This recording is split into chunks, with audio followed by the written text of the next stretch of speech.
Mana dia tahu Mas? Karo aku. Mestine wis nang.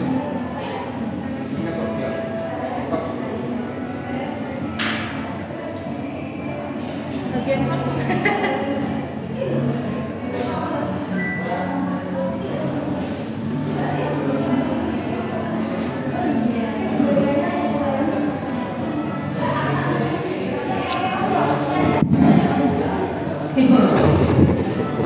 Cik.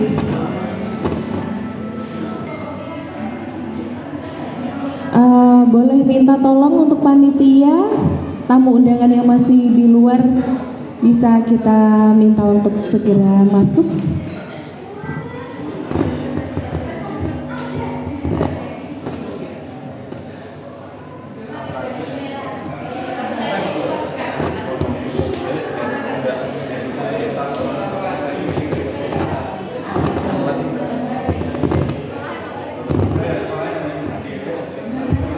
Cik.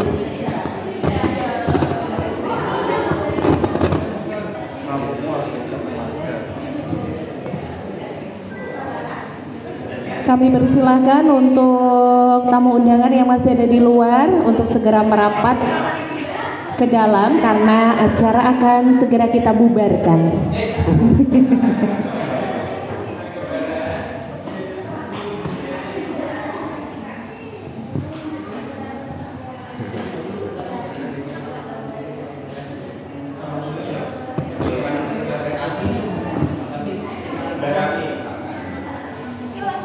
Live TikTok.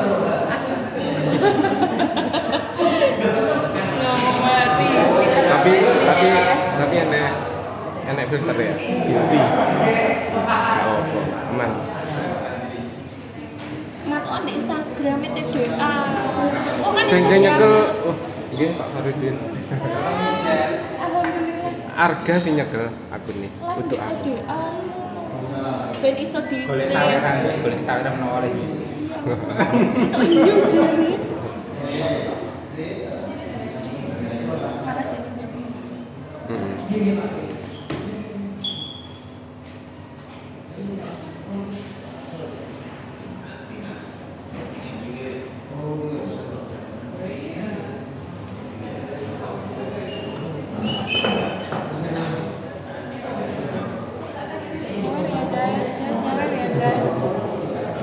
Jangan lupa sawerannya ya, tap layarnya ya. Tap layarnya ya. Kalian mau di-spill yang mana? Yang di meja atau yang di sini?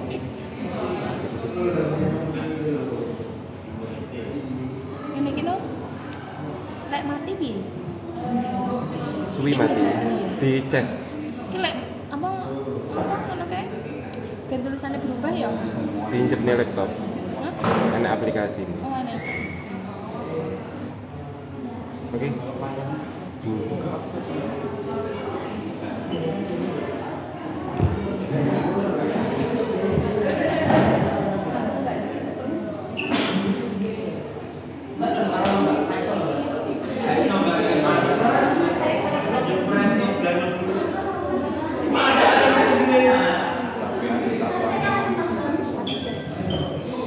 Kami persilahkan untuk narasumber kita yang hari ini dikuasai oleh emak-emak cantik nan elegan, Mbak Lia, Mbak Ilif, Mbak Reni, Kuba, silakan langsung saja menuju ke depan.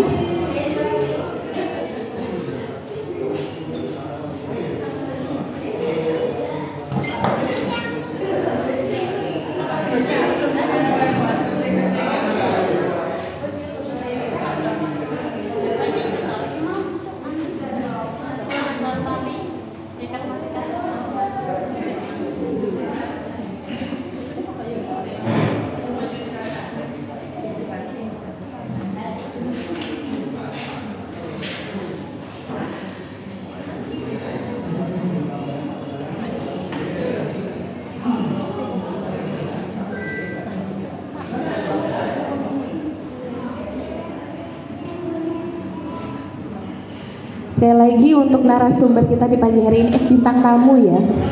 Bagusnya bintang tamu. Bintang tamu kita di pagi hari ini. Silakan Mbak Reni, Mbak Lia, sama Bunda Heriana. Silakan kami persilakan untuk menempati tempat duduk yang ada di depan. Kalau malu di belakang sini ada ruangan, ada di sana saja. Silakan Bunda. Ayo Mbak, monggo.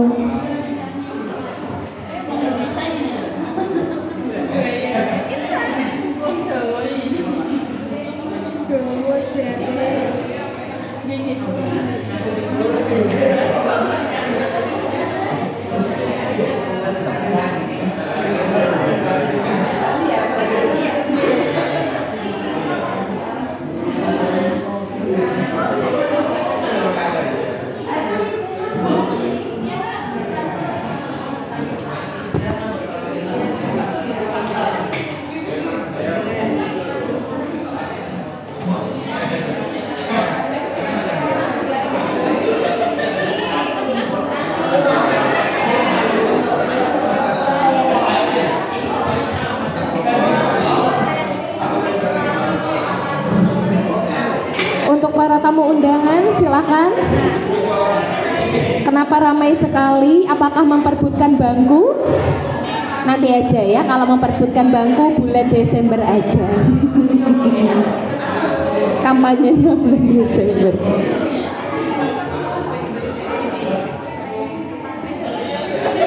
Sumpah aku lagi geser gitu kayak dulu aku. Jadi suara sing koyo biasanya ben lucu.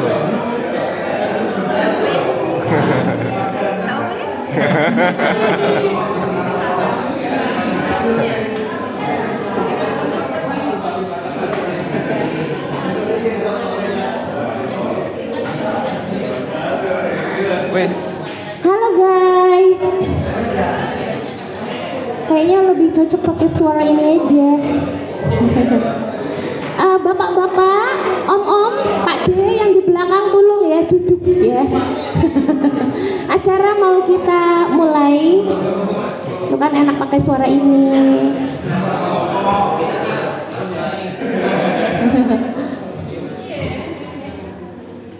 Yang baru datang silakan mengisi absen. Kalau sudah absen silakan pulang ya.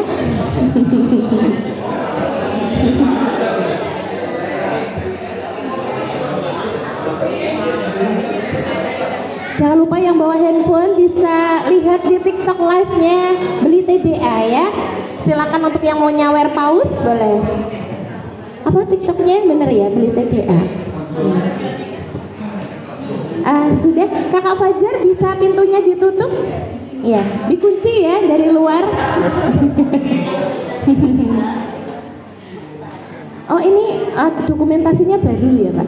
Oh iya. Nyewa dari mana Mbak? Dari Polres. Dari Polres ya ini ya. Ya Allah. Baik, karena sudah berkumpul semuanya, acara akan segera kita mulai. Bismillahirrahmanirrahim. Assalamualaikum warahmatullahi wabarakatuh. Alhamdulillah di pagi hari ini senang sekali ya. Alhamdulillah bisa berjumpa kembali setelah Hari Raya Idul Fitrinya juga udah hampir selesai. Kita baru mengadakan halal bihalal, tapi kayaknya belum telat karena masih Syawal ya kan. Kami ucapkan minal aizin wal faizin, mohon maaf lahir dan batin. Mohon maaf atas segala salah ya. Mewakili seluruh pengurus TDA 4.0 mengucapkan mohon maaf lahir dan batin dan selamat datang untuk teman-teman semuanya di acara halal bihalal bersama TDA dengan tema pagi hari ini wanita inspiratif yang merubah dunia ya. Dan kali ini di depan kita alhamdulillah sudah ada wanita-wanita luar biasa. Mungkin beri tepuk tangannya dulu biar semangat ya. Oke. Tepuk tangannya kayaknya terpaksa ya bapak-bapak ya. Karena hari ini mama yang menguasai dunia ya. Oke, kayaknya nggak perlu panjang kali lebar ya, karena waktunya juga udah molor sekali seperti biasa. Kita molor ya, karena waktunya udah siang dan kayaknya juga para motivator kita hari ini, para narasumber kita di siang hari ini udah nggak sabar untuk menularkan ilmunya, ya kan? Kita akan langsung saja memulai acara di pagi hari ini dan saya akan langsung menyerahkan acara sepenuhnya kepada moderator kita di pagi hari ini.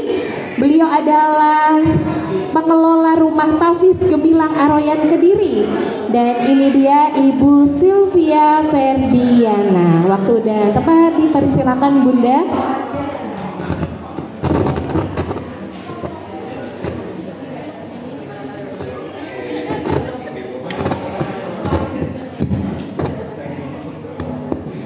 Assalamualaikum warahmatullahi wabarakatuh. Kayaknya saya kalau duduk pada nggak kelihatan ya di belakang. Assalamualaikum warahmatullahi wabarakatuh. Terima kasih Mbak Meni yang sudah memberikan waktu kepada para bintang kita pada hari ini yang menguasai Medan ya. Biasanya kan yang maju para bapak. Nah, khusus hari ini kita belajar dari sosok kaum ibu, kaum wanita. Bukan berarti memperingati hari Kartini ya, tapi ini kita sedang halal bihalal, kembali ke fitrah, kembali ke suci. Bagaimana seorang anak itu lahir dalam keadaan suci dan yang melahirkan adalah wanita. Untuk narasumber kita ada 3 ya pada hari ini. Nanti kita akan mendengarkan dongeng dari para ibu kita ini. Jadi nanti kita semuanya ibarat anak-anak ya, yang siap untuk melek tapi ya bukan tidur. Karena insya Allah yang beliau dongengkan ini kisah sukses. Tapi sebelum kesuksesan itu pasti ada perjuangan. Jadi tidak ada kesuksesan yang instan ya. Untuk narasumber yang pertama siapa ya Bun? Most sweet. Ini langsung aja saya urutkan dari sebelah kiri saya. Yang pertama, ada yang belum kenal dengan sosoknya Mbak Lia. Nama lengkap Lia Bagus Kristianingrum. Beliau lahir di Kediri, jadi ini asli made in Kediri ya Mbak Lia ya. Lahirnya 23 Agustus 1991, masih sangat muda. Beliau tinggal di Wilis Indah 2, 14, nomor 27. Ini yang rumahnya Wilis, berarti tetangga beliau. Pendidikan di SDN Tosaren 1, SMP 7, SMKN 2, Setiayapan Surabaya. Jadi dulu sempat tinggal di Surabaya ya Mbak Tia. Kemudian statusnya sudah menikah. Jadi alhamdulillah yang di depan ini semuanya sudah menikah. Bapak-bapak tidak perlu heboh berarti ya Bun. Kemudian nama suami Eka Laya Fahmi Rohman I. Ada ya, hadir ya. Panggilannya siapa Mbak Lia?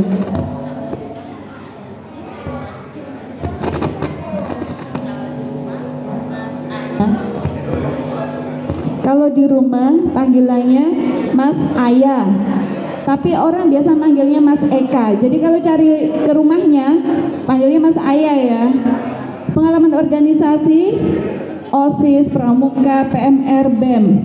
Kalau saya lihat dari semua kurikulum vitae para motivator bintang kita ini kayaknya nggak ada yang pengangguran. Semuanya sudah aktif sejak sekolah. Usaha yang sekarang digeluti oleh Mbak Lia, bylift.id. Nah ini tadi saya sempat tanya omsetnya berapa, karena bikin penasaran audiens nanti. Mungkin nanti Mbak Lia langsung aja cerita, karena beliau tadi belum mau ngasih bocoran ke saya. Nah, nanti siapa para peserta yang berhasil menguak berapa omset beliau dalam setahun, dapat hadiah nggak ya panitia? Ada door prize. Monggo Mbak Lia mungkin bisa ngasih dongeng ke anak-anak, ke para peserta, bagaimana kisah suksesnya Bailif ini sampai mencapai omset sekian dalam setahun. Silakan Mbak Lia.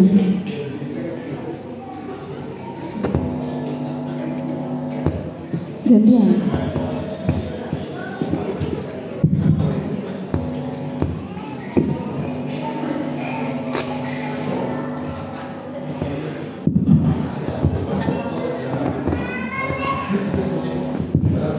Assalamualaikum warahmatullahi wabarakatuh.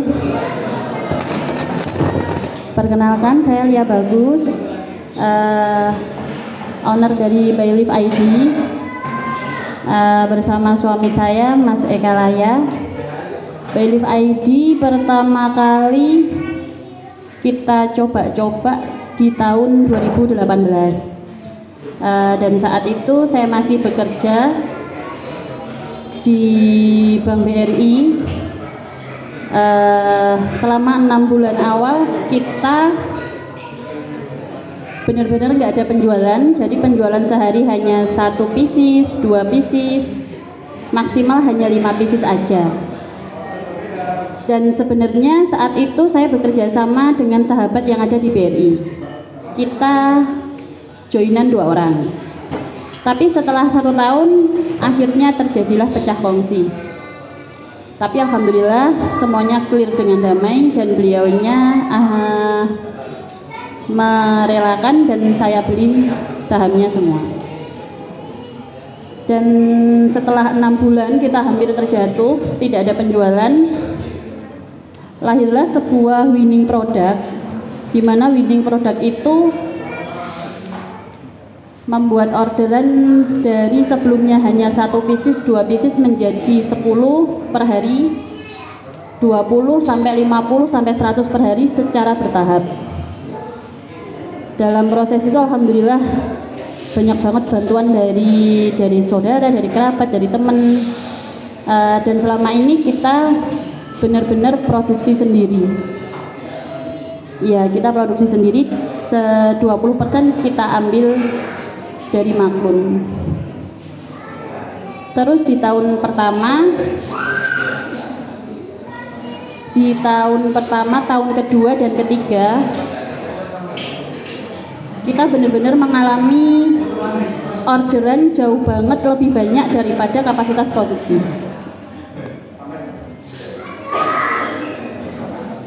Overload saat itu, tapi setelah ya naik turun ya Mbak Mas, karena saat itu kita juga masih awal-awal dan masih belajar, dan saya baru merasakan gimana turun dan pusingnya nggak ada orderan ketika isu resesi kemarin. Jadi orderan turun sekitar 40%, padahal fixed cost untuk karyawan harus tetap berjalan karena kita kan produksi sendiri. Itu kemarin yang kita rasakan berat banget. Tapi alhamdulillah dari tim riset dan tim desainer mengeluarkan winning product lagi untuk kesekian kalinya dan menaikkan orderan lagi.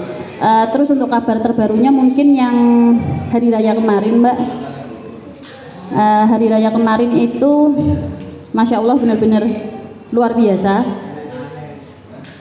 Jadi alhamdulillah dari tim kita konsep dan planningnya tuh benar-benar mateng. Jadi selama 5 tahun kita berdiri, hari raya yang paling ngeri itu jalannya. Tapi ya berakhir dengan banyak komplain.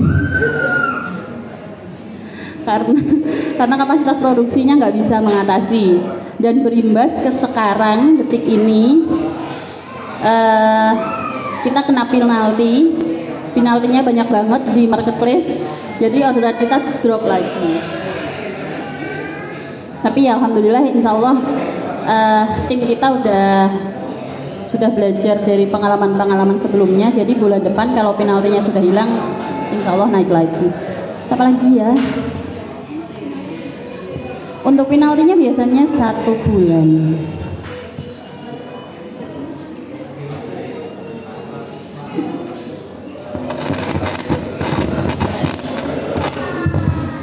Mungkin bisa diceritakan sekilas saja timnya, yang dimaksud tim itu hanya suami aja atau bagaimana Mbak Lin?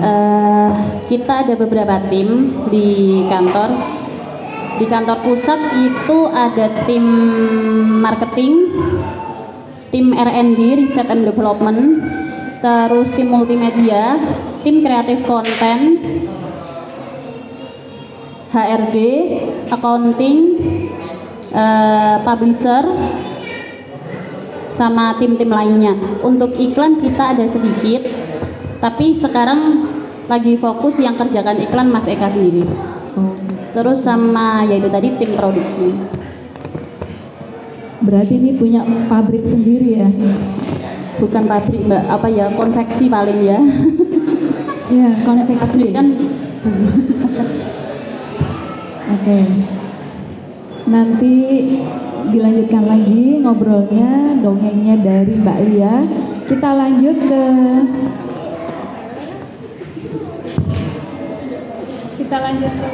Bu Heriana ya.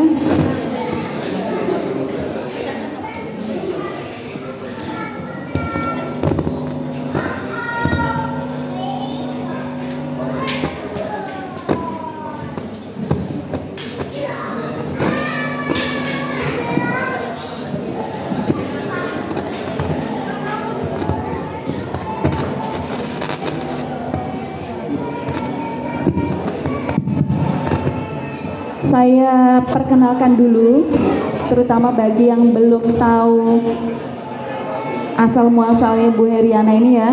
Beliau nama lengkapnya Bu Heriana Martawati. Beliau lahir di Kediri 30 Maret 1973. Hampir seangkatan dengan saya, Bun.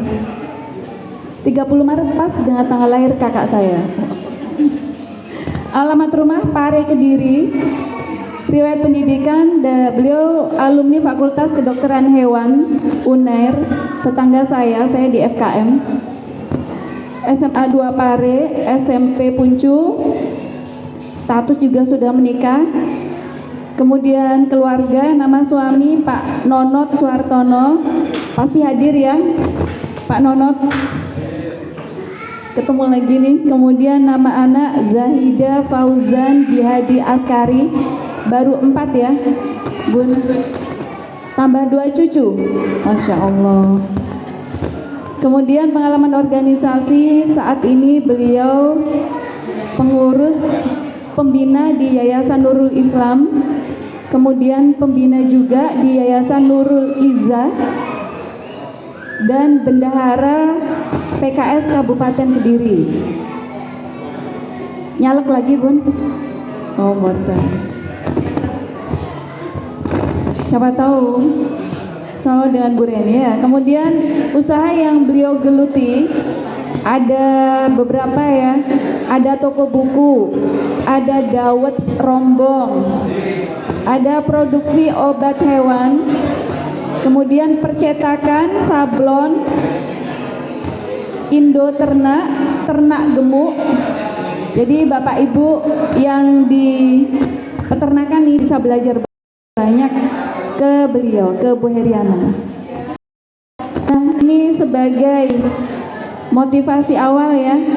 Bu Heriana ini dari usaha beliau, usaha yang paling besar omsetnya yaitu produksi obat hewan. Tadi sempat saya tanya, omset beliau ini mencapai 30 apa ya belakangnya, nanti sudah ditanyakan.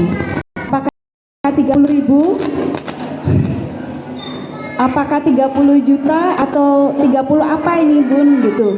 Kalau saya cerita kurang sip begitu. Jadi monggo Bu Heriana bisa menceritakan. Bisa langsung bertemu Bu.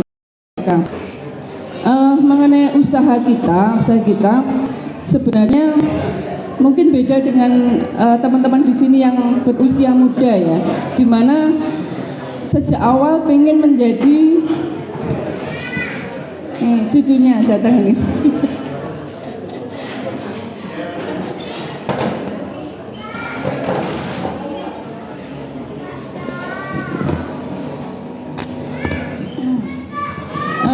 Beberapa teman yang di sini kemungkinan rata-rata sejak awal pengen jadi pengusaha, gitu ya, pengen jadi pengusaha.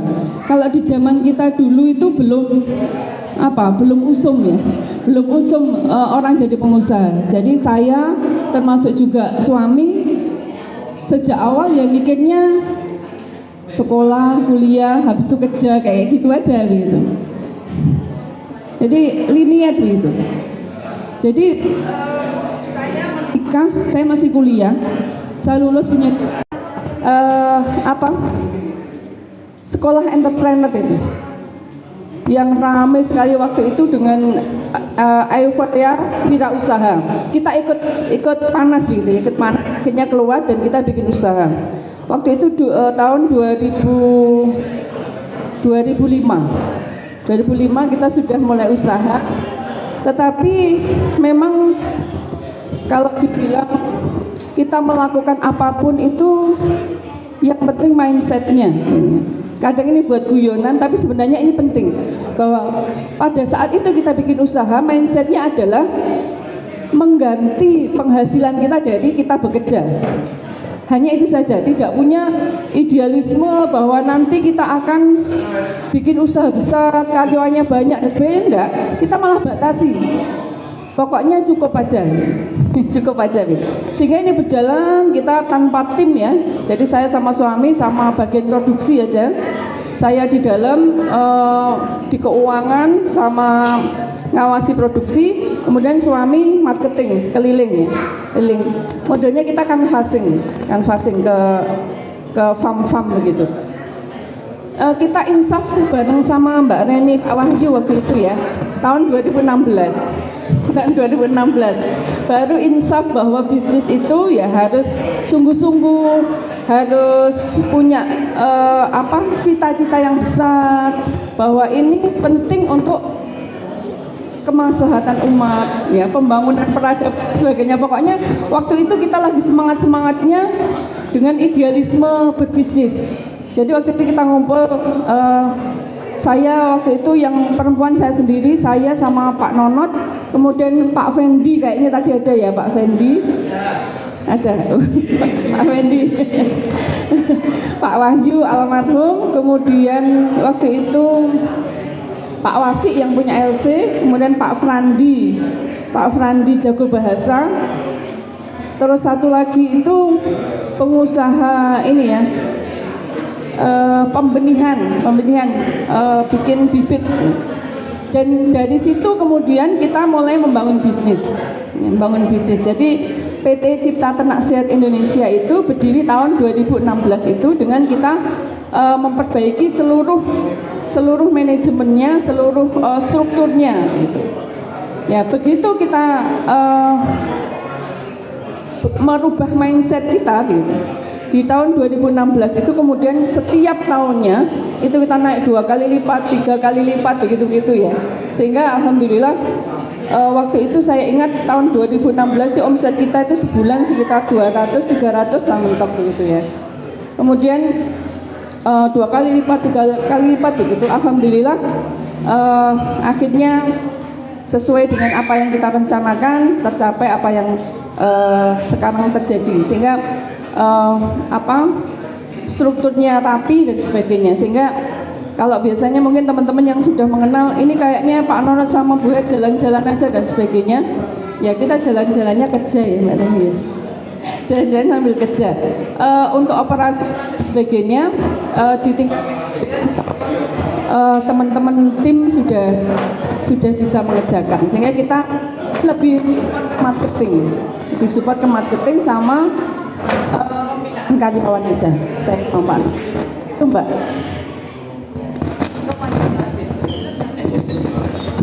Masya Allah, ini tidak kalah sama hebatnya nih ya dengan Mbak Lia.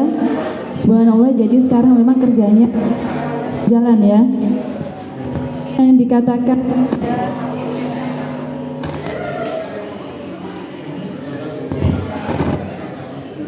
ini berarti sukses sejati ya Bu Heriana. Sudah sukses sejati ini. Timnya kan udah bergerak.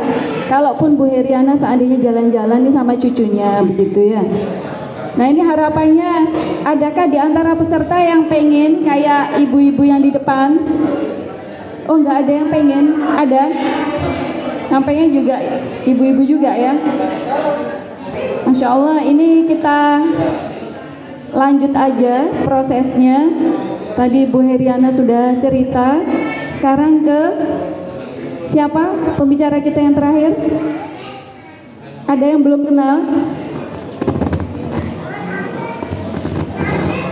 Beliau adalah Bu Reni Ramawati, lahirnya juga di Kediri 28 Oktober 1980. Jadi pada saat para pemuda sedang ngapain ini ya 28 Oktober?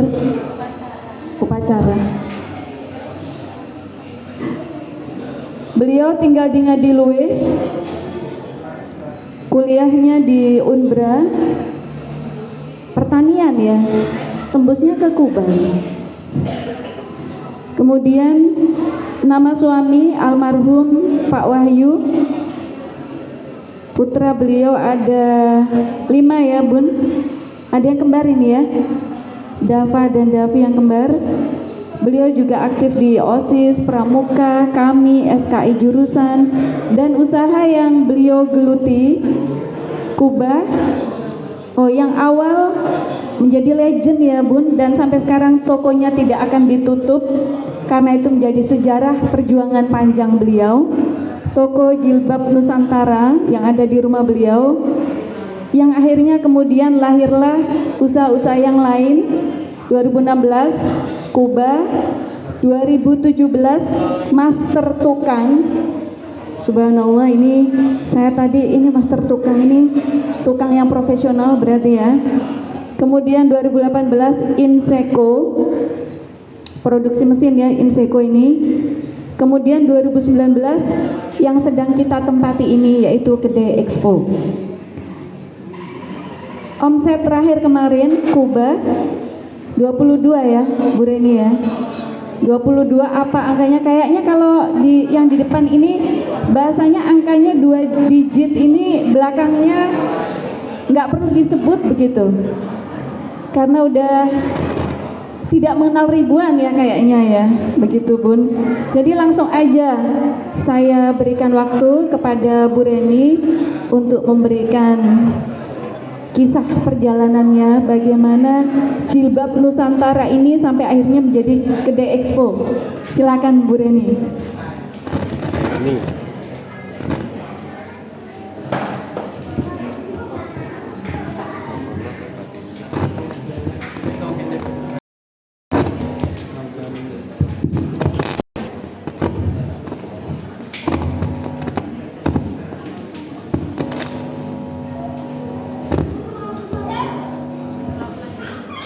Bismillahirrahmanirrahim. Assalamualaikum warahmatullahi wabarakatuh. Alhamdulillah, puji syukur kehadirat Allah Subhanahu wa taala atas segala limpahan nikmatnya sehingga kita dipertemukan berkumpul di sini bersama guru-guru kita. Rasanya malu sebenarnya saya ngomong di sini ketika di depan saya ada guru-guru yang luar biasa yang selama ini menjadi guru kami dalam membangun bisnis ini. Sebenarnya saya di sini juga hanya melanjutkan apa yang sudah dirintis oleh almarhum suami saya. Jadi memang dari awal menikah kami sudah berbisnis waktu itu di Malang ya. Waktu di Malang kita bisnisnya seluler. waktu itu juga ya masih awal-awal seluler itu nyari untung luar biasa ya. Tapi kemudian ternyata bisnis itu harus direncanakan, bisnis itu harus dikelola dengan baik sehingga bisnis bisa berjalan dengan lama gitu. Kalau bisnis hanya kita jalankan, kita jualan, dapat omset, kita kulaan, kemudian kita menikmati saja hasil kerja keras kita, ya sudah, itu tidak akan bisa bertahan lama, dan itulah yang kami rasakan waktu itu. Singkat cerita, kalau bercerita bagaimana bisnis di Malang itu jatuh bangunnya luar biasa ya, jangan mengikuti langkah kami gitu ya. Saya yakin tidak kuat, janganlah, cukup saya yang mengalami gitu. Apa ini Bun? Ya, Sampai kalau saya cerita di sini sampai besok lusa mungkin tidak selesai. Oh Masya Allah, luar biasa ini penderitaan. Iya, kemudian singkat cerita kami berhijrah dari Malang ke Trenggalek, kemudian ke Kediri gitu ya. Awalnya juga masih bisnis seluler. Tadi ada guru kami yang luar biasa, Lek Sigit, tapi sepertinya beliau sudah pulang gitu karena harus ada urusan keluarga. Tadi sempat ngobrol sama istri beliau. Jadi beliau itu adalah orang yang luar biasa yang membantu kami di awal-awal ya, bagaimana belajar tentang internet marketing. Lek Isak, ya ada Lek Isak. Dan ternyata beliau ini adalah teman mas saya waktu SMP itu ya. Jadi ketika datang ke rumah itu aku tahu Rene gitu. Ternyata itu dulu sekali, tapi berbeda orang yang didatangi. Dulu mas saya, kemudian suami saya gitu. Jadi Kubah ya, orang-orang mengenal kami sebagai Kubah. Itu pada tahun 2016 di saat kondisi perekonomian kami malah pada titik terendah ya. Tapi Allah memberikan begitu banyaknya ya, memberikan jalan ya, memberikan jalannya. Kok Kubah ya, suami saya basicnya teknik elektro, gak nyambung, apalagi tadi disampaikan saya pertanian, tambah gak nyambung lagi gitu.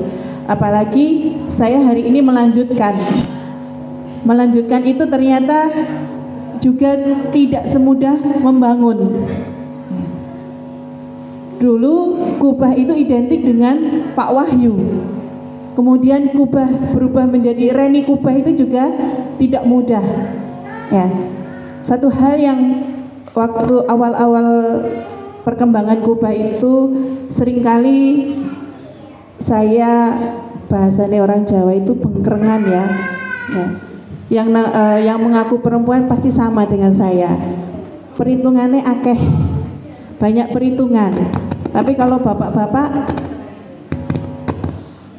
pandangannya ke depan gitu. Kalau ibu-ibu itu senengannya mbah teki gitu ya.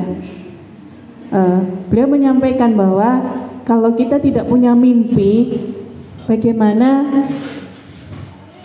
kita bisa menjadi besar. Kalau kita tidak punya mimpi besar, bagaimana kita akan menjadi besar. Nah, dari situ kemudian pelan-pelan mimpi itu diwujudkan ya, tanpa modal sama sekali. Nah, itu kalau saya cerita di sini nanti juga lama gitu ya. Bagaimana kami mengelola dana yang sedikit ya, kemudian akhirnya nekat membuat workshop ya. Kita membuat workshop di rumah itu dengan peralatan yang minimalis, dengan karyawan yang minimalis. Waktu itu untuk cari karyawan aja susah gitu, sehingga siapapun yang melamar pekerjaan di tempat kami, okelah kita tampung gitu,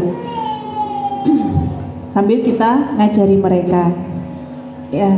Berjalannya waktu, sering saya crash dengan almarhum itu kaitannya dengan kenapa kita harus membuat tim manajemen gitu ya. Wong bakul Kubah kok tidak ada tim manajemennya, sementara di tim manajemen ini membutuhkan biaya yang tidak sedikit. Beliau selalu menyampaikan ketika perusahaan ini dikelola dengan manajemen yang bagus. Siapapun yang memimpin perusahaan ini ketika berganti, ketika pengelolaannya bagus, manajemennya bagus, siapapun pemimpinnya, insya Allah perusahaan ini akan tetap jalan. Dan itu ternyata terjadi di akhir 2020 ketika Allah memanggil beliau dan perusahaan ini harus berpindah tangan, estafetnya ke tangan kami. Dan ternyata memang benar gitu ya, ketika perusahaan itu dikelola secara bagus, siapapun pemimpinnya, ketika sistemnya sudah berjalan, insya Allah akan lebih mudah. Meskipun juga tetap tidak semudah itu ternyata menyampaikan kepada karyawan. Waktu itu sempat ada gonjang-ganjing lah di karyawan itu, siapa yang akan melanjutkan bisnis ini, karena kebetulan saya juga ada amanah lain yang mengharuskan saya intens di luar, tidak di perusahaan gitu. Tapi alhamdulillah kembali karena ada tim yang hebat itu ya, sudah ada tim dengan sedikit sentuhan ya, kita bangkit ya, kita bangkit dari tidur sebentar tadi ya, karena kaget ditinggal pemimpin itu pasti itu. Dan itu ya yang saya rasakan ketika hari ini saya melanjutkan tongkat estafet itu. Satu, kita butuh tim ya, dalam bisnis itu kita membutuhkan tim yang bagus, tim yang solid, sehingga kembali siapapun pemimpinnya itu tadi ya. Jadi selepas almarhum meninggal, di Kubah itu ada 2 kali terjadi pergantian direktur ya. Alhamdulillah kita tetap baik-baik saja ya, kerjasama tetap ya. Kemudian selain itu juga kita butuh guru ya, mentor. Nah, jadi selepas dimulai awal 2021 kemarin kita mengambil ya coaching ya, guru ya. Ternyata di situ penting untuk menata. Tetap sesuatu yang sudah jalan itu tetap perlu penataan, apalagi menghadapi manusia ya. Ujian ya. Jadi tantangan di perusahaan itu seringkali pada SDM, karena kebetulan di tempat kami itu masih padat karya, belum mesin ya. Ketika kita mencoba untuk beralih ke mesin itu masih bingung, karena memang beberapa pekerjaan itu masih membutuhkan tangan ya. Jadi mengelola 117 karyawan itu ternyata luar biasa ya, luar biasa. Ketika aturan ditegakkan akan menimbulkan gejolak-gejolak, tapi aturan ini wajib ya. Jangan sampai kita akan lelah ya, kita capek hanya mengurusi karyawannya. Seleksi alam pasti berlaku ya. Jadi kalau hari ini itu seringkali karyawan-karyawan lama itu bilang enak bose sing biyen gitu, bose penak sing biyen timbangane bose sing saiki gitu. Kadang saya guyoni ya, wes ikut bose sing biyen ae gitu, saya bilang gitu. Kalau memang sudah nggak nyaman di sini ya silahkan keluar gitu, silahkan resign, karena kita membutuhkan orang-orang yang siap untuk berlari bersama. Karena gandoli karyawan yang seperti itu capek banget gitu ya. Tiap hari kita hanya membahas ini saja gitu ya.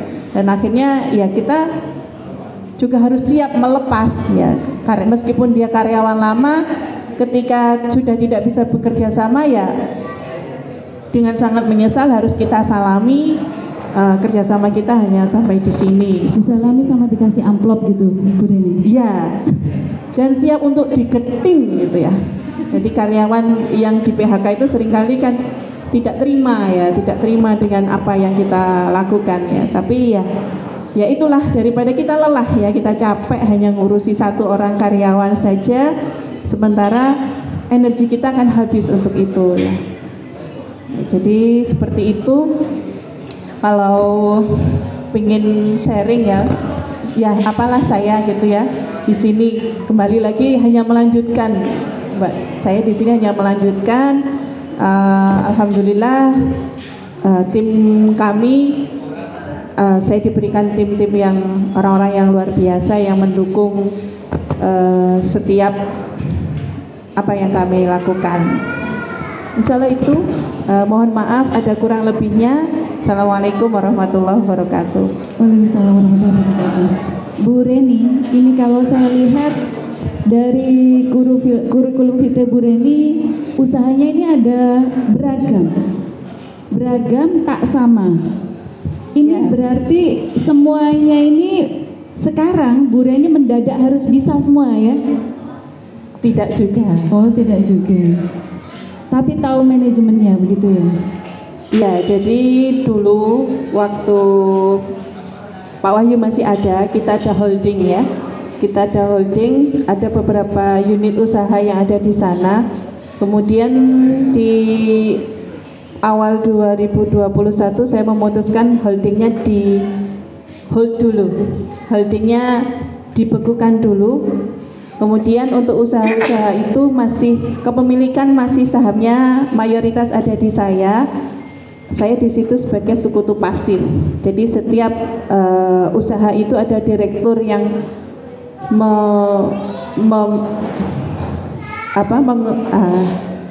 yang mengelola ya. Direktur masing-masing ada direkturnya, nanti ada laporan ke saya. Jadi nanti kita koordinasi di luar. Jadi tidak ada dalam satu holding. Ya, jadi masing-masing usaha itu berdiri sendiri-sendiri. Masya Allah, subhanallah. Ini jadi cerita ya dari Bu Reni. Ya, mungkin kalau kita melihat dari almarhum Pak Wahyu, bapak-bapak ya, ibu-ibu, kalau bisa meninggalkan warisan itu kayak Pak Wahyu ya Bun. Jadi ada warisan yang tinggal dikelola, tapi memang harus butuh SDM yang handal ya. Ini contohnya Bu Reni ini. Kalau nggak handal ini dengan perusahaan yang besar-besar semuanya ini ya, apalagi ibu-ibu ya, mungkin bisa tangisan Cina ya Bun, sampai digetingi dan sebagainya tadi. Jadi ada banyak tim. Kalau tadi saya sempat ngobrol dengan Bu Reni, dari usaha beliau yang sedemikian banyak, ketika ditinggalkan oleh Pak Wahyu, alhamdulillah dengan pengelolaan yang baik ya Bun, Bu Reni tinggal melanjutkan. Tapi ternyata tidak semudah itu, tetap butuh perjuangan. Dalam perjalanan ke arah kesuksesan tadi, kalau di Malang tadi tinggal berapa lama sampai mengalami penderitaan yang tadi? Jangan sampai kita semua menderita seperti beliau begitu kan. Saya kan penasaran, ini penderitaannya seperti apa? Apakah sampai bunuh diri apa gitu Bun? Itu berapa lama proses penderitaan yang tadi? Jangan sampai kita seperti itu. Itu berapa lama Bun? Saya di Malang 11 tahun Mbak. Oh 11 tahun. Saya di Malang 11 tahun. Jadi waktu itu kita bisnis seluler. Ya, kemudian tetap seluler sih, dari jual beli, kemudian servis ya. Kembali lagi ke pengelolaan keuangan ya. Pengelolaan keuangan. Waktu itu kita memutuskan untuk mengambil pinjaman di bank ya. Jadi dengan hitung-hitungannya kemarin modal kita katakan 10, kita dapat omset 15. Kalau modal kita 20, logikanya kan omsetnya meningkat gitu. Tapi tidak dibarengi dengan pengelolaannya itu. Tidak dibarengi dengan pengelolaan dana dari bank itu. Jadi hanya syukur melaku gitu ya. Ya akhirnya modal kita tergerus ya, kalau orang bilang besar pasak daripada tiang gitu ya. Akhirnya hutangnya semakin menumpuk ya. Jadi kalau pengen sedikit cerita saya tentang pengalaman sebelum itu ada di YouTube-nya Pecah Telur ya. Oh, ya, jadi sudah diceritakan di situ. Sudah diceritakan di situ. Itu ada awal-awal ya sekitar pertengahan 2021 saya didatangi timnya Pecah Telur ya. Ya ada sedikit cerita di situ. proses penderitaan itu sekitar 11 tahun itu, Bu Reni. Prosesnya panjang nanti, Oh, Mbak. lebih panjang lagi? Iya, Masya. privat aja nanti ya. Saya yang dapat privat ya. Jadi mohon maaf mungkin kalau saya boleh berpesan untuk ibu-ibu ya. Terutama ibu-ibu, bapaknya Ya, enggak, ini Bu? ibu-ibu. Saya Oh, bicara ibu-ibu, sebagai perempuan. tolong ya. didengarkan ya, ibu-ibu atau calon ibu. Jadi ketika suami kita bisnis itu sebisa mungkin mendampingi. Kita tahu ya, kalau kita punya bisnis sendiri it's okay.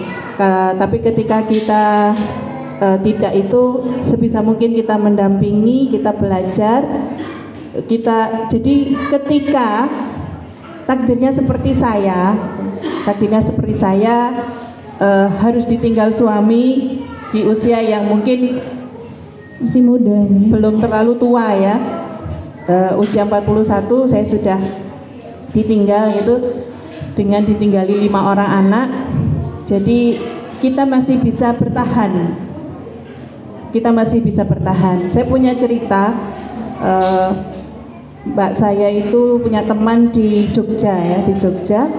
Selama bisnis istrinya itu nggak pernah ikut campur ya, nggak mau tahu lah, wis pokoknya nampani gitu aja. Qadarullah suaminya meninggalkan bisnis. Ya, alhamdulillah masih ditinggali bisnis, tapi ternyata ditinggali juga dengan hutang. Ya, karena ya wajarlah seorang pebisnis itu punya hutang, itu wajar gitu ya. Tapi karena beliau tidak punya bekal, ketika masih ada suaminya itu tidak pernah ikut cawe-cawe gitu ya. Ketika ditinggal itu kaget dan ya sempat stres gitu ya. Ya, jadi harapannya kita tidak tahu kondisi kita, takdir kita seperti apa ya. Ketika takdirnya seperti saya, tidak kaget gitu ya, karena kematian itu pasti, tinggal menunggu kapan datangnya gitu ya. Selain tentunya untuk pemberdayaan perempuan ya, perempuan itu kalau hanya di rumah bodoh, kalau saya bilang otaknya nggak dipakai itu bodoh. Saya mengalami sendiri waktu di Malang. Nah, jadi ibu rumah tangga. Jadi ibu rumah tangga nggak bisa naik motor, hanya di rumah, itu bodoh. Saya mengalami sendiri waktu di Malang. Nah, jadi ibu rumah tangga. Jadi ibu rumah tangga nggak bisa naik motor, hanya di rumah saja. Ya, itu tadi yang ada akhirnya kita menjadi orang yang bodoh. Tapi ketika kita beraktivitas keluar, nuwun sewu bapak-bapak, mohon ibu-ibu didukung ya, tetap dengan kodratnya sebagai istri, tetap dengan kodratnya sebagai ibu gitu. Mohon untuk para istri didukung beraktivitas keluar, karena Nah, ini pesan untuk bapak-bapak ya, kalau ini ya. itu adalah salah satu usaha kita untuk dan pinter gitu ya. Kalau hanya di rumah saja jadi rumah tangga itu stres lama-lama nanti. Nah, bapak-bapak tolong didengarkan ya, pesan dari Bu Reni, bukan dari saya ya. Jadi tolong para istrinya disupport. Nah, yang mbak-mbak yang belum punya suami, nanti kalau ada calon suami ditanya, support nggak? Supaya tidak stres di rumah, karena pekerjaan di rumah itu, saya menambah mungkin ya, karena pekerjaan di rumah itu monoton ya. Bangunkan anak-anak, nyiapin sarapan, rumah bersih, cuciannya beres, setrika, apalagi ngecek bukunya anak-anak, pelajarinya udah bener tuh, udah itu aja. Masa seumur hidup ibu-ibu disuruh ngerjain itu terus ya, kasihan ya ibu-ibu. Alhamdulillah ini bapak-bapak di TDA ini kayaknya kalau lihat wajah-wajahnya support semua nih ke istrinya, kayaknya ya Bu Reni ya. Insya Allah, Masya Allah, itu tambahan dari beliau. Ini sesuai dengan urutan tadi ya. Kalau Mbak Lia tadi masa-masa perjuangannya 6 bulan aja ya Mbak Lia ya, karena masih muda ini, masih muda belia nih Mbak Lia nih. Perjuangannya 6 bulan, kayaknya udah belajar bisnis dulu, bener ya Mbak Lia ya? Sebelum terjun ke bisnis ini udah sempat belajar belum? langsung uji coba gitu aja. Tapi langsung online ya. Langsung online. Jadi Masya Allah.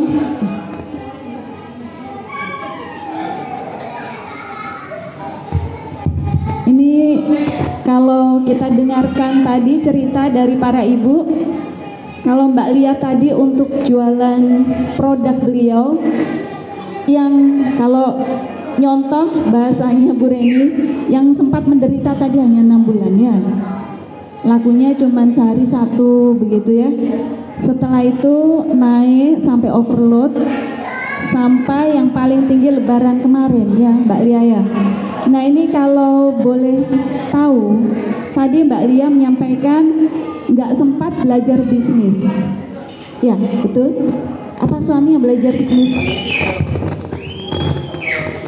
Sebenarnya awalnya kita hanya coba-coba, Mbak. Oh Masya Allah, uji Hanya coba. coba-coba. Kalau anak nggak apa-apa diuji coba. Kalau anak jangan diuji coba ya.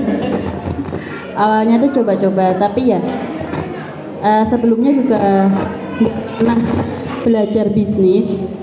Bahkan saya sama suami itu kan lulusan teknik komputer jaringan. Berarti nggak ada hubungannya sama baju ini cerita. Nggak ada hubungannya sama baju. Terus sekarang mencetak baju. Jahit dondongnya nggak bisa, Mbak. Jahit baju pakai tangan itu aja nggak bisa. Tapi nyon sewu, sebelumnya itu saya dan suami itu memang backgroundnya orang nggak punya. Nggak punya apa ini? Ekonominya Terus termotivasi Ya. ceritanya. jadi kayak Dari komputer jaringan kok bisa kepikiran untuk bikin baju, apa karena sama jaringnya atau gimana nih Mbak Lia? kalau Mas Eka itu memang backgroundnya di IT. Oh iya. Memang di IT. Nah, saya itu ada pengalaman waktu masih muda, waktu kan saudaranya banyak nih, Mbak. Siap. Jadi memang dari kecil tuh setiap hari Sabtu sama Minggu nggak pernah bisa makan nasi. Oh subhanallah. Jadi Masya Allah. kita harus Puasa. makan seadanya dan puasa. Subhanallah. Nah, dari situ saya itu sering diajak ibu untuk bakulan, apa jualan. Oh iya, iya. Entah itu di pasar ataupun ya begitulah di sekolahan juga jualan. Mungkin ke trigger dari pengalaman itu tadi. Betul. Jiwa Akhirnya marketingnya udah tumbuh nih tanpa belajar bisnis ya. akhirnya coba-coba. Tapi pengalaman coba-coba itu kalau tanpa Mas Eka, tanpa suami saya ini nggak mungkin. Terus yang saya penasaran itu coba-cobanya kok bisa ke baju, kok bukan ke alat elektronika yang nyambung sama jurusannya Mbak Lia sama Mas Eka? Karena saat itu saya bekerja di perbankan, Oh iya, jadi oh iya betul. orang bank itu kan biasanya bersaing secara Penampilan. penampilan. Saya sama sahabat itu memang suka fashion. Oh cocok ya. Ya, memang suka fashion. Nah, akhirnya kita ya coba-coba itu tadi. Oh begitu sih. Kirain Memang berapa karena jenis suka fashion daripada beli, lebih baik bikin sendiri. Berarti kalau nggak laku dipakai sendiri aja gitu ya. Betul. Oh ceritanya begitu. Kemudian akhirnya memutuskan untuk produk baju. Baju. Masya Allah. Dari nggak bisa jahit, saya dan sahabat itu belajar jahit dari nol.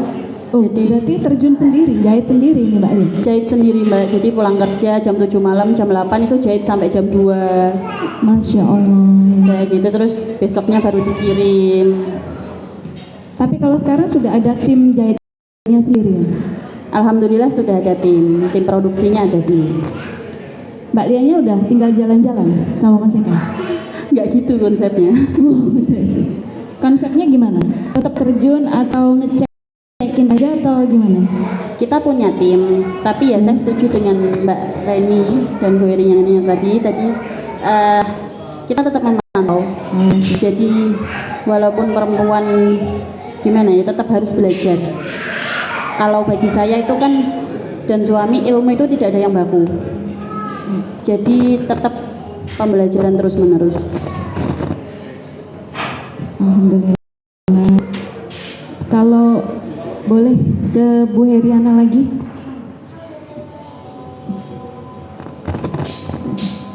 Mungkin sedikit Bu Heriana, tadi kan sempat diceritakan kalau Bu Heriana susahnya, bukan susah ya, tapi sekedar jualannya tadi selama 10 tahun.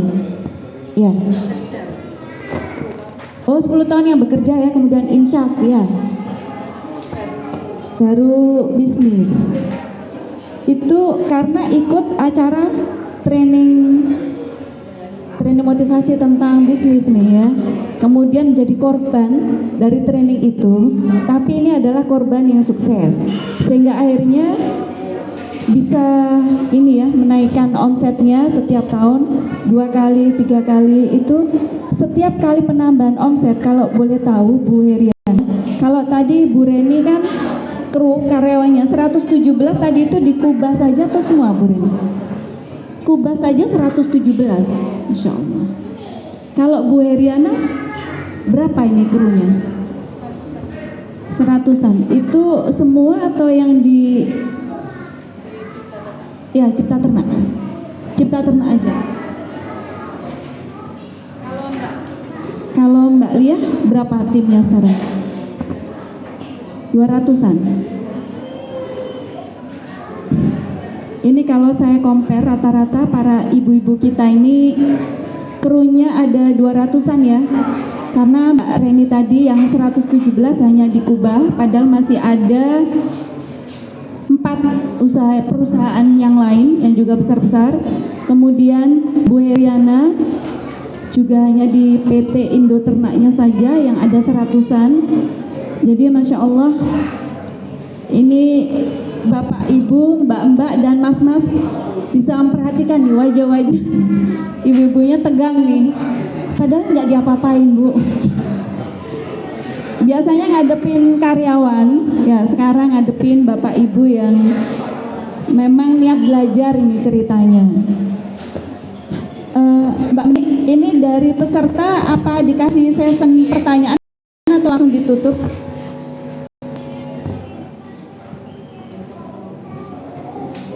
Dari peserta diberi waktu bertanya. Peserta ada yang mau tanya atau terharu atau bingung mendengar penjelasan para ibu-ibu kita ini? Dengan apa ya, kita aja karyawannya belum 200-an, bingung ngaturnya. Nah ini nanti bisa belajar lagi. Tapi kalau ada mau tanya dipersilakan. Monggo dengan Mas atau Bapak.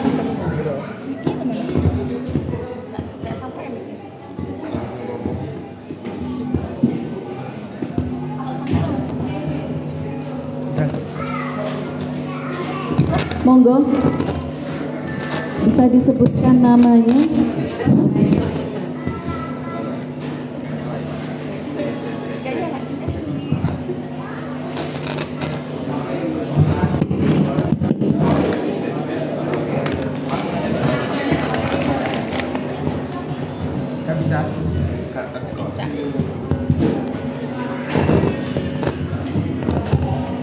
Yes.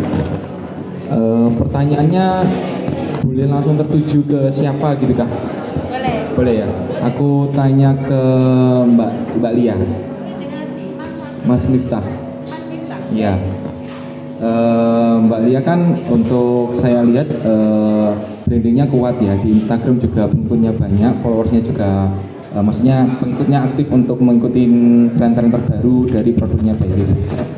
Untuk Mbak Lia fokus usahanya itu di online aja apa offline? Itu yang pertama. Yang kedua, kan untuk timnya sendiri total karyawannya ada 200-an lebih gitu ya. Itu cara ngaturnya itu strateginya bisa dijelaskan lebih intens lagi nggak untuk mengelola timnya dengan baik gitu loh. Misalkan untuk dari tim apa tadi, tim desain, tim apa itu mungkin bisa dijelaskan lebih intens lagi biar paham betul gimana cara ngelola tim yang baik gitu. Itu aja sih. Terima kasih.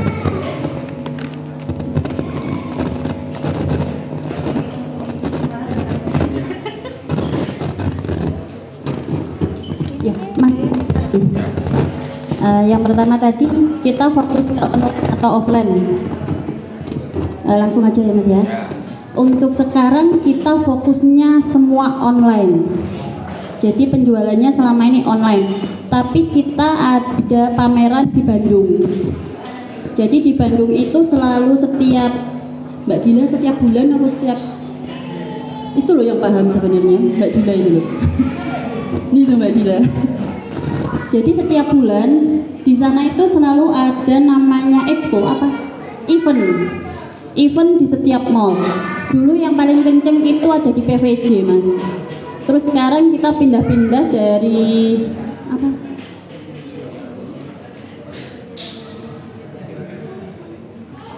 Pascal. Oh ya, di Pascal sama di mall apa satunya itu? Yang ada hotelnya? itu ya itu. Ya, di Trans iya, di itu ya, di Trans itu ya. Jadi kita selalu pindah-pindah Mas, tapi bocoran aja sekarang kayaknya memang PVJ agak menurun. Itu event offline kita hanya di situ.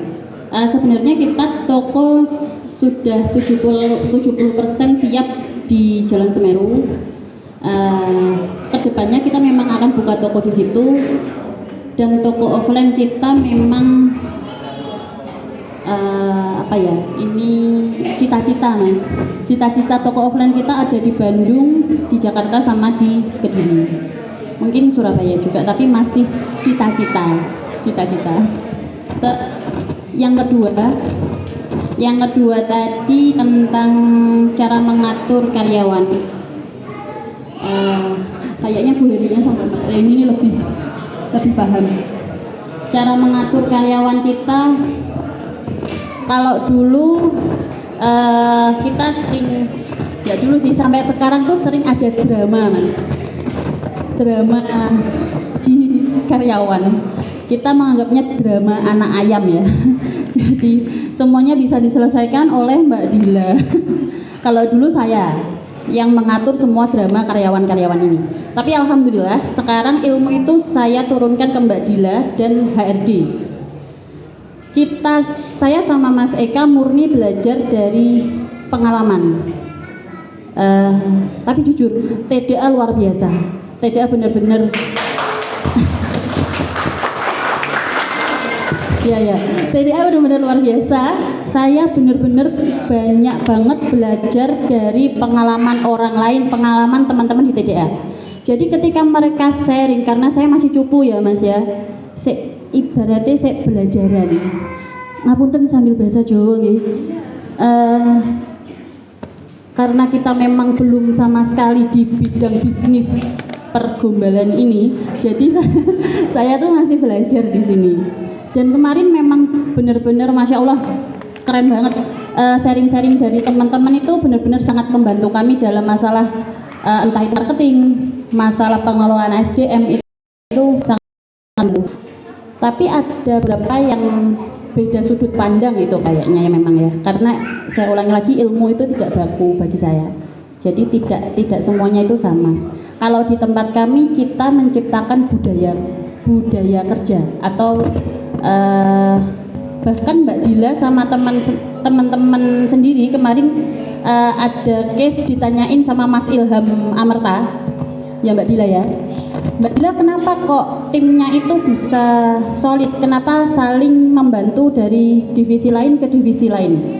Ini case terbaru, soalnya ada penghapus di ingatan saya, jadi saya tuh kadang nggak ngerti yang dulu-dulu, ilmu yang dulu, jadi saya case-nya yang terbaru aja. Kemarin ditanyain sama Mas Ilham, kok bisa solid gitu, gimana? Mbak Dila menjawabnya, ya ini dari kita, gitu ya Mbak Dila. Kita sudah ada kesadaran untuk saling membantu divisi-divisi yang lain. Jadi saya simpulkan gini, Mas Ilham, Mbak Dila ini, bahkan mereka sendiri atau Mbak Dila ini tidak sadar kalau itu adalah hasil atau benih yang sudah kita tanam dari awal kita mendirikan perusahaan. budaya itu kan yang bisa menanamkan hanya owner, Mas. Kalau saya rasa mungkin karena bisnisnya masih kecil ya, jadi kalau di perusahaan besar pasti SOP dan apa ya namanya, peraturan perusahaan nomor 1 pastilah, dan mereka pasti hiring orang yang sudah hebat di bidang itu. Tapi kalau di Belief nggak gitu, Mas. Kita benar-benar belajar dari nol, kita cetak orangnya, kita mempelajari dari kesalahan. Akhirnya waktu dulu kita nggak punya SOP sama sekali, sekarang alhamdulillah SOP dan peraturan perusahaan sudah terbentuk. Jadi kalau teman-teman ada masalah, mereka langsung konsultasi ke HRD, dan HRD sudah punya acuan atau merujuk ke peraturan pemerintah untuk memutus kalau ada masalah itu. Biasanya gitu. Dan saya sama Mas Eka, walaupun selalu owner, kami selalu mendiskusikan semua case atau semua masalah itu dengan manajemen. Gitu. Kalau masalah drama banyak, Mas. Ini kayaknya panjang kalau menceritakan tentang SDM, jadi ke kantor aja nanti bisa sharing-sharing. Terima kasih. Oh begitu ya, Mister. Sampai disebut drama ayam ya. Emang ayam bisa main drama ya, Mbak Jai? Ada lagi yang mau bertanya? Silahkan Bunda.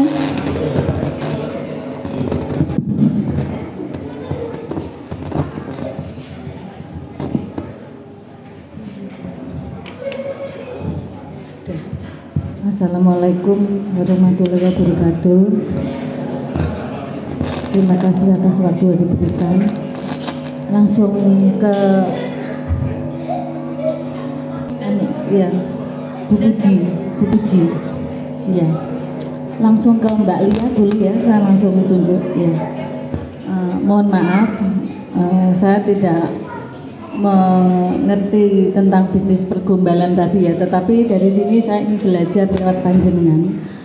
Nggak apa-apa ya, ini saya orang awam mengenai itu. Mau tanya, kira-kira untuk skup ke saya udah jualin jilbab ya, itu harga sekian, ternyata setelah diloncengkan, dikeluarkan, itu dia rugi, ternyata harganya itu sudah beda gitu loh. Nah, untuk hal-hal seperti ini saya mohon ilmunya Mbak, biar yang awam-awam seperti ini biar merasakan sedikit ilmu dari panjenengan gitu. Matur sembah nuwun, monggo. Sudah.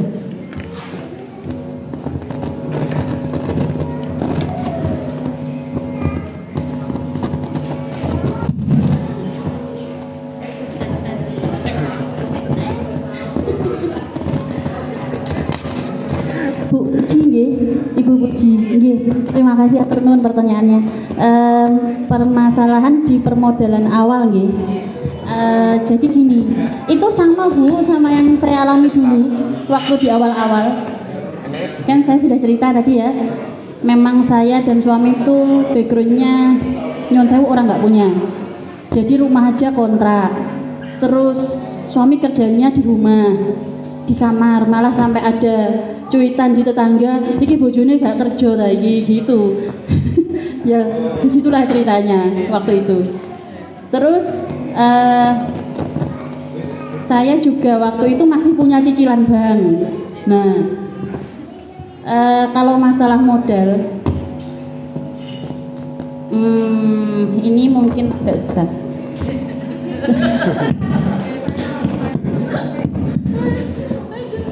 Mungkin banyak yang bilang bisnis itu nggak perlu modal banyak.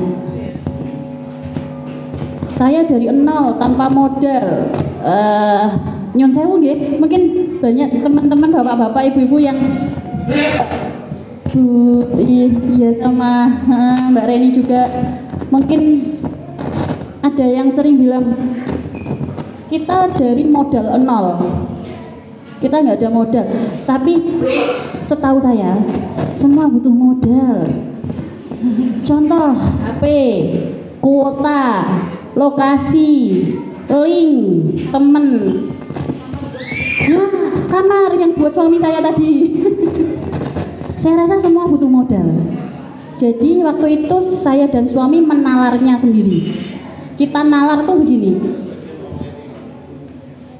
kita nabung dulu modalnya di waktu kita baru menikah. Terus kita menalarnya harus ada income dari pekerjaan saya dan suami. Jadi waktu kita bikin usaha jangan sampai uang makan ini tercampur dengan bisnis. Itu yang waktu itu saya lakukan. Tapi nyun sewu saya baleni malih nggih, ini tuh nggak baku. Jadi tidak harus sama. Gitu. Ini saya cerita aja apa yang pernah saya lakukan. Terus waktu itu saya berpikir gini, orang jualan mereka harus kulaan dulu. Dan jujur Bu, waktu awal-awal kita punya belief 1 tahun 2 tahun pertama kita dibully. Kita benar-benar dikatain teman-teman yang usaha lainnya di luar sana. Mereka bilang, ngapain sih kamu repot-repot produksi? Kan capek, kan ribet, kan susah gitu loh. Kenapa kok produksi sendiri? Tapi saya gampangnya bilang, saya suka ribet. Saya suka ribet, memang passionnya ribet dan suka kerja. Itu yang passion dari saya. Tapi ada alasan lain Bu sebenarnya yang saya sembunyikan. Karena saya nggak punya modal waktu itu. Saya benar-benar nggak punya modal dan sahabat. Jadi di awal kita beli mesin jahit itu hanya harga 1.500.000 atau 1.700.000. Mesin kecil, mesin pembuat jilbab itu loh. Nah itu pun saya sama dia ngerayu-ngerayu gitu ke kokonya biar dapat harga murah. Dari mesin kecil itu saya belajar sendiri buat jahit. Nah pikiran saya waktu itu Bu, kenapa sih saya harus produksi sendiri biar saya nggak mengeluarkan modal untuk kulaan. Jadi saya ambil kain dari depan pasar Tonopetek, belinya per meter, cuman satu baju biasanya butuh 2 meter 3 meter nih. Saya belinya segitu, saya bikin hari itu juga, besoknya saya kirim. Kan saya kulaannya kita jadi disuruh bawa aja. Terus kalau masalah yang modal tadi, ya itu Bu jawaban saya. Saya waktu itu memilih untuk produksi sendiri, yang dari nol, yang dari produksi berapa apa, beli mesin yang murah. Jadi saya menentukan fixed cost-nya itu biar tidak banyak. Tapi kalau sekarang kan, kalau kebanyakan orang kan pasti kulaan dulu dengan partai besar karena ada minimum ordernya kan. Tapi kalau produksi sendiri kan nggak ada minimum ordernya. Tapi masalahnya adalah menggaji karyawan itu termasuk fixed cost bulanan. Jadi dipastikan orderannya harus bisa mencukupi gajinya produksi ini. Nah kalau sudah sampai 100 sampai 150 produksi, tim produksi itu yang agak susah. Karena kita berarti harus menjaga orderannya tetap segitu. Itu kayaknya apalagi ya? Aduh saya bingung Bu, nanti aja monggo main ke tempat saya, nanti saya jelaskan. Saya juga masih belajar. Oke, itu ya Bu, ibunya kok kayaknya habis dapat jawaban loh, yuk tambah ngeluh ya Bu ya. Iya, gak apa-apa ya Bu, nanti main ke tempatnya Mbak Lia sambil borong gitu ya. Iya, oke silahkan Ibu moderator. Yang tanya kita kasih hadiah dari Mak Plengeh, terima kasih Bunda. Alhamdulillahirrahmanirrahim. Terima kasih banyak kepada para narasumber kita, Bu Reni, Bu Heriana, Mbak Lia yang sudah sharing pengalaman yang luar biasa. Mudah-mudahan apa yang beliau dapatkan ya, kesuksesan beliau ini bisa kita aplikasikan, bisa kita contoh semuanya, dan mudah-mudahan sesi halal bihalal ini bisa menambah pengalaman pelajaran untuk kita semuanya.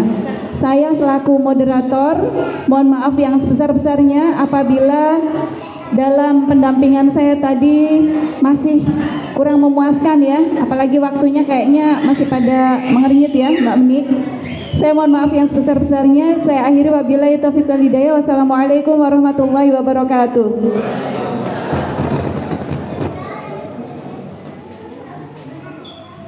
untuk acara selanjutnya yaitu makan-makan ya. Mungkin mau ada yang tanya-tanya langsung boleh ya. Oke, masih belum puas dengan sesi tanya jawab untuk kali ini, nanti bisa langsung saja mendekati beliau-beliaunya. Semoga beliau-beliaunya juga nggak sibuk. Boten sibuk kok mbakku? Kok sibuk? Ya Allah, baiklah. Kalau mungkin mau tanya-tanya langsung sama beliaunya, kami persilahkan. Dan sebelum kita pulang ke rumah masing-masing, kita mungkin makan siang dulu. Oh, belum selesai acaranya. Belum selesai acaranya. Ya, oke. Silakan untuk tim.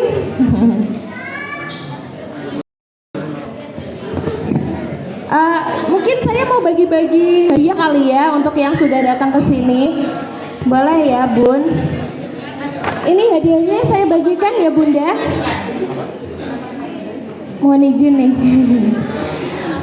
Bapak Ibu yang kesini tadi, di saku bajunya ada struk belanja. Ada nggak? Struk belanja untuk 3 orang saja. Struk belanja, bukan belanja yang di sini ya, bukan belanja yang di sini. Struk belanja bawa sini Bunda. Yang tadi ke sini bawa struk belanja, tapi bukan belanja di sini, boleh dong 3 orang. Ya ampun, belanja apa ini? Katembat, oh ya. Di Katembat aja di ini ya, diketos ya. Oh ya, oh tusuk gigi, ya. Loh, ini hadiahnya Bunda. Bun, saya tukar hadiah nih. Ini produksi dari teman-teman TDA, ada rengginangnya Mak Plengeh.